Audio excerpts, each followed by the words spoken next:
Thanks for visiting Beever Golf. I hope you enjoyed your lesson, and what I want to do now is give you a short video recap of what you learned today. Thanks again and best of luck. Hi Chris, great to see you this morning. Really impressed with how we got you to the end of the lesson. I just want to recap on what we worked on. So here's your swing on the left. First thing we look at, if we look at your hands, we'll see that your hands go really away from you.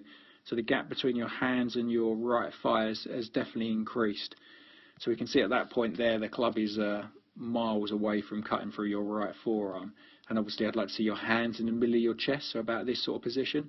So if we look at the swing now on the right where we worked on, we can see I put these golf balls here. Do you remember we did that? And I put a water bottle there, so they're in line with your ball, just on the outside of it, just to encourage you to try and take the club a little bit more on the inside for you. So if we run through that, we can see halfway back, we can see now your hands are pretty much in the middle of your chest, maybe a little bit in front, but otherwise the club's very good. It's cutting through your right forearm, so that's a great change.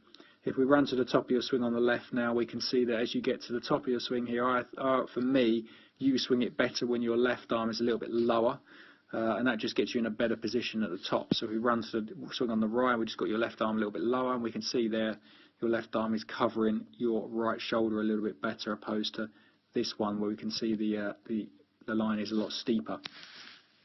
Because the left arm is more upright, when you start coming down, unfortunately it's going to come slightly over. So at this position here, that is a little bit steep again.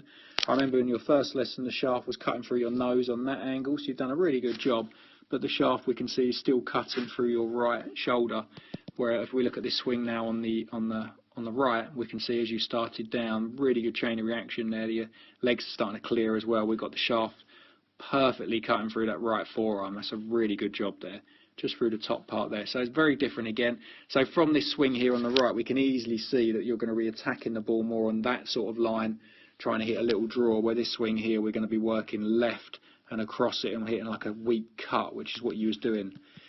If we follow that swing down, we can see the club is going on that line, left, going to work left and across it, and we can also see the club has got a lot of loft on it, where obviously if you did release the club it would go left, so you've just found the way to hit it straight. So if we look at this point here, we can see there's a lot of loft on it. Now if we look at this swing again on the right, all we worked on from here is to try and release the club. Do you remember we had them half swings? I wanted you to hit the ball very, very low and a tiny little draw, and you still hitting driver 200 on the fly just doing that, and I think it's hitting 7 on about 150, just making a tiny swing. But just do that drill for me, bullet draw and hit it as low as possible would be good. This is a really good swing here. We've got the club face closing down, so we started to hit little draws. Very different to the swing on the left. Chris, super impressed with that. I really do think you could be the new man at Red Limits, to be fair. I do think we can get you down to a single figure handicap. I know you've got a bit more time now to play, so let's get cracking on that. Then just quickly, we worked on putting. We looked at your stroke. Stroke was really good. I just needed your hands to lift up a little bit, Chris. But the big thing we saw is your alignment was a bit all over the place. So the first thing we worked on was just here's your golf ball. All golf balls have like writing on the middle, like so. And all I want you to do is aim that writing at where you think the apex of the break was going to be.